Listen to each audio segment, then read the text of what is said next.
Teď bych se chtěl podívat na téma, a to jsou chyby v investování. Můžeš nám říct vlastně nějaké chyby?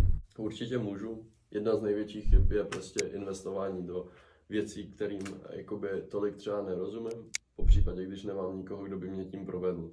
Jo, myslím si, že spoustu lidí hodilo jako poměrně velké částky na nějaký startupy nebo do nějakého produktu, který úplně nevěděli, jak funguje a neměli nikoho, kdo by je tím provedl, a pak ty peníze prostě všechny ztratili a to je jejich negativní zkušenost. Na českém trhu funguje i spoustu lidí, kteří takhle chodí za lidma, vybírá od nich peníze, ale pak jakoby s nima nic nedělají. Jo, a tam je prostě potřeba, abyste měli člověka, co se podívá přímo do toho papíru, protože když se podíváme třeba na nemovitostní fondy, tak tam musí být přímo papír, že ty peníze, co tam posíláte, musí být využitý na výstavbu těch nemovitostí. Jo. Některé společnosti to dělají tak, že se nazvou nemovitostním fondem, ale nemají tam napsaný a specificky uvedení, že to musí být použitý na tu výstavbu a potom je prostě někde vidíte, jak si jedou ve svém novém Lambu. Jo. Takže